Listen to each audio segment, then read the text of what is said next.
नमस्कार, कैसे हैं आप? ठीक हैं। कुछ साल पहले नरेंद्र मोदी जी ने ये हिंदुस्तान का जो पॉलिटिकल फाइनेंस का सिस्टम है उसको साफ करने की बात की थी, और इलेक्टोरल बॉन्ड्स का जो कॉन्सेप्ट है वो नरेंद्र मोदी जी ने डेवलप किया और उसको इम्प्लीमेंट किया। और कुछ ही दिन पहले इलेक्टोरल बॉन्ड की सच्चाई देश को दिखी है। बेसिकली जो नरेंद्र मोदी जी ने इलेक्टोरल बॉन्ड का कॉन्सेप्ट रखा है वो दुनिया का सबसे बड़ा एक्सटॉर्शन रैकेट है। मैं फिर से कह देता हूं, दुनिया का सबसे बड़ा नेशनल लेवल का एक्सटॉर्शन रैकेट है। कंपनियों से हफ्ता लेने का तरीका है, कंपनियों से कॉन्ट्रैक्ट्स का शेयर लेने का तरीका है, और शायद सबसे बड़ा, दुनिया में सबसे बड़ा भ्रष्टाचार का स्कैम है। इसके सब आंकड़े आपके सामने हैं। पूरी कंपनी की लिस्ट अभी आई नहीं है। इसमें शेल कंपनीज हैं, इसमें सीबीआई ईडी से प्रेशर डाल के पैसा लिया जा रहा है, डेट्स हैं, कंपनी पर केस लगता है, उसी के थोड़े दिन बाद बीजेपी को पैसा मिलता है, हजारों करोड़ रुपए का कॉन्ट्रैक्ट मिलता है, कॉन्ट्रैक्ट का एक कट बीजेपी को डायरेक्ट मिलता है। तो ये प्रधानमंत्री का कॉन्सेप्ट है और दुनिया में सबसे बड़ा भ्रष्टाचार का, करप्शन का उदाहरण है। अंग्रेजी हाँ जी। जो टॉप 5 डोनर्स हैं उसमें से 3 डोनर वो हैं जिनके यहाँ पर आईटी या सीबीआई आती है, उसके बाद वो डोनेट करते हैं। अब कल चुनाव आयोग की ओर से डेट भी डिक्लेयर किया जाएगा चुनावों का, तो ये कितना अहम मुद्दा रहने वाला है 2024 चुनावों के लिए? आप लोग नहीं, ये देखिए, ये बहुत अहम मुद्दा तो है, मगर इस स्केल का भ्रष्टाचार, इस लेवल का भ्रष्टाचार कि आप देश की पूरे के पूरे इंफ्रास्ट्रक्चर को करप्शन करने में लगा दो, सीबीआई को, ईडी को, इनकम टैक्स डिपार्टमेंट को, इन्वेस्टिगेटिव सारी के सारी का रोल आप करप्शन बना दो। और आइडिया किसका है? आइडिया प्रधानमंत्री का है। प्रधानमंत्री ने स्वयं कहा कि इलेक्टोरल बॉन्ड्स से पॉलिटिकल फाइनेंस साफ होगा। तो मतलब ये, इससे बड़ा भ्रष्टाचार तो हो ही नहीं सकता। और ये गडकरी जी ने नहीं कराया, ये नरेंद्र मोदी जी ने कराया है। सीधी सी बात है। हाँ अभिनव, एक minute. Abhinav,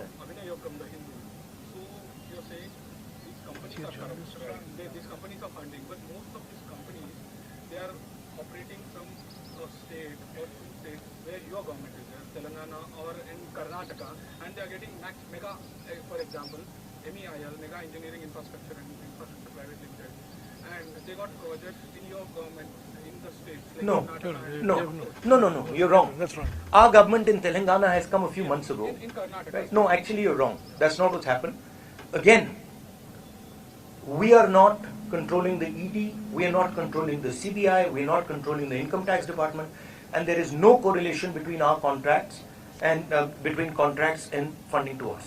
Please take a good look at the dates of these things and you will see that there is a correlation between these things in the BJP. हाँ अजीत, एक मिनट अजीत।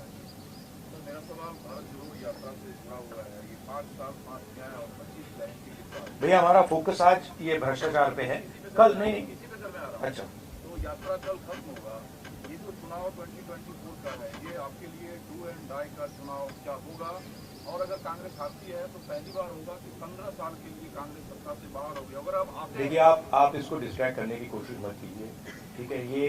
यात्रा के बारे में नहीं है, ये भ्रष्टाचार के बारे में है। आप लोग लगे रहते हो कि डिस्ट्रैक्ट करना है। रियलिटी ये है कि सबसे बड़ा भ्रष्टाचार हिंदुस्तान की हिस्ट्री में, हिंदुस्तान के पूरे इंस्टीट्यूशंस को लेकर नरेंद्र मोदी ने किया है। ठीक है, तो आप काइंडली इसको डिस्ट्रैक्ट करने की कोशिश मत कीजिए, बड़ा ऑब्वियस हो जाता है, सब लोगों को समझ आ जाता है। सर मैं एक पॉलिटिकल सवाल पूछूं। हाँ जी, सर इस तरह से महाराष्ट्र की जो भी पार्टियां हैं, शिवसेना है, राष्ट्रवादी है, और भी अलग अलग प्रदेश में इन पार्टियों को दो टुकड़ा किया जो महाविकास आघाड़ी के साथ में है, उसका इफेक्ट कितना पड़ेगा? और नहीं, वो दो टुकड़े में वो जो किया उसका पैसा कहां से आया? यहीं से तो आया। जो ये हिंदुस्तान में state government after state government गिरा रहे हैं, पैसा कहां से आ रहा है? इधर से तो आ रहा है। और ये अभी तो छोटा सा भाग दिखाए, तो इन्होंने पूरे के पूरे सिस्टम को एक्सटॉर्शन का सिस्टम बना दिया है। पॉलिटिकल पूरे स्ट्रक्चर को इन्होंने कैप्चर कर दिया है। सीबीआई इन्वेस्टिगेशन नहीं करती है, ईडी इन्वेस्टिगेशन नहीं करती है, एक्सटॉर्शन करती है। किसके लिए? बीजेपी के लिए।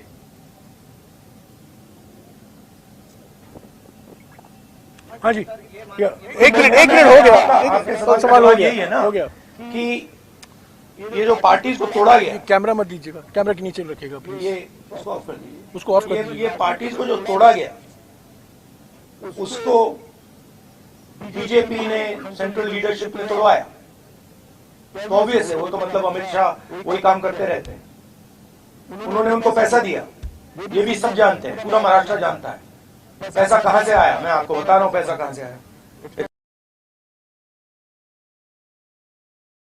बट सबसे बड़े कॉन्ट्रैक्ट्स हैं, उसका हिस्सा लेकर बीजेपी ने सरकार को गिराया।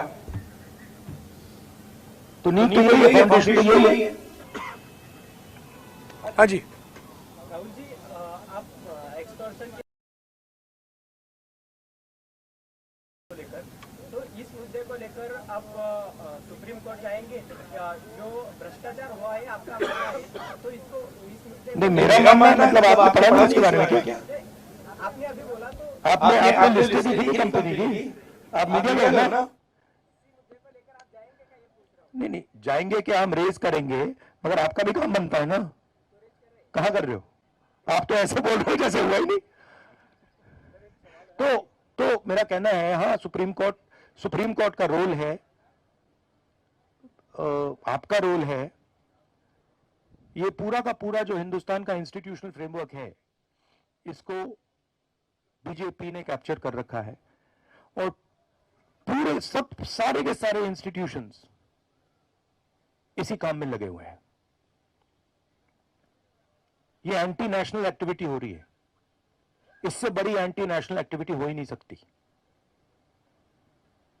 और दुनिया में सबसे बड़े लेवल पे हो रही है, सबसे मतलब मैक्सिमम जैसे किया जा सकता है वैसे किया जा रहा है हिंदुस्तान में।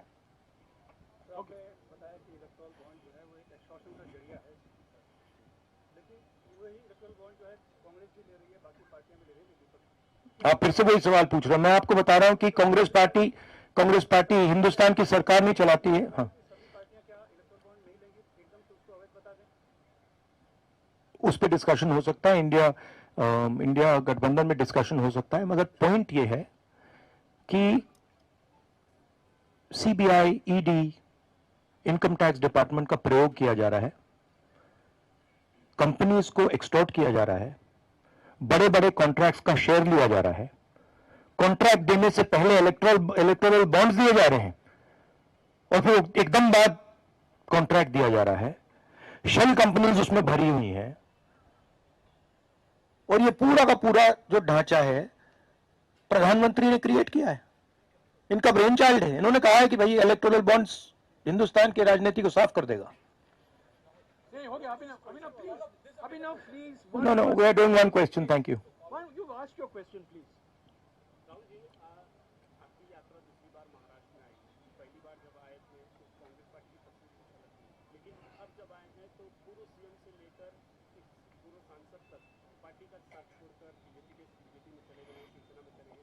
क्या नहीं नहीं, देखिए पार्टी का साथ छोड़ के नहीं गए हैं, पैसा देकर सीबीआई को यूज कर ईडी को यूज कर उन पर दबाव डाल के इनको पार्टियों को तोड़ा गया है। कांग्रेस को नहीं तोड़ा गया है, कांग्रेस का कोई नहीं गया है, कांग्रेस एक बिल्कुल साफ खड़ी हुई है वहां पे। हाँ ठीक है, वो मिलिंद देवरा वो ठीक है, वो कोई बड़ी बात नहीं है। तो हमारी पार्टी इंटैक्ट है, जरूर अशोक चौहान गए, मिलिंद देवरा गए, और हमारी पार्टी इंटैक्ट है। शिवसेना को ये एनसीपी को पैसे से तोड़ा गया है।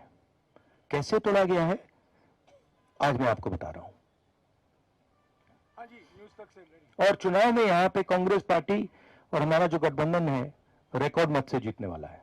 हाँ जी, अमेठी से जुड़ा हुआ सवाल है। पूरी यात्रा कवर की है और जब हम अमेठी पहुंचे तो जनता के बीच बहुत ज्यादा डिमांड ये थी कि राहुल गांधी जी जो है वो चुनाव लड़े अमेठी से। तो क्या ऐसा होता हुआ दिखाई देगा? ये तो हमारी सीसी है, खारगे जी हैं, वो ऑर्डर देंगे, मैं करूंगा जो भी उनकी राय है। मैं कांग्रेस पार्टी का सिपाही हूं, जो ऑर्डर मिलेगा करूंगा। We can. हाँ, लास्ट क्वेश्चन। हाँ, ये सारे इलेक्ट्रल बॉन्ड में जितनी कंपनी लिस्टेड है उसमें से आपको जिसने फंडिंग किया है उनके भी नाम सामने आएंगे। तो आगे चलकर ऐसा होगा क्या कि आपको जिसने फंडिंग किया है उनको भी सीबीआई और ईडी से फिर से टारगेट किया जाएगा? हो सकता है। सीबीआई और ईडी जैसी चीज नहीं है, वो बीजेपी का औजार है, वो बीजेपी के कंट्रोल में है। हिंदुस्तान में जो हमारे इंस्टीट्यूशंस हुआ करते थे वो आज इंस्टीट्यूशंस हिंदुस्तान के नहीं है, चाहे वो इलेक्शन कमीशन हो, चाहे वो सीबीआई हो, ईडी हो, ये सब हो, ये अब बीजेपी और आरएसएस के हथियार हैं। ये हिंदुस्तान के इंस्टीट्यूशंस नहीं रहे, इसीलिए ये जो हो रहा है ये हो पा रहा है। अगर ये इंस्टीट्यूशंस अपना काम करते, अगर सीबीआई अपना काम करती, ईडी अपना काम करती, तो ये नहीं होता। तो उनको ये भी सोचना चाहिए, ये जो सब कर रहे हैं, कि किसी ना किसी दिन बीजेपी की सरकार बदलेगी और फिर कार्रवाई होगी, और ऐसी कार्रवाई होगी कि मैं गारंटी कर रहा हूं ये फिर से कभी नहीं होगा।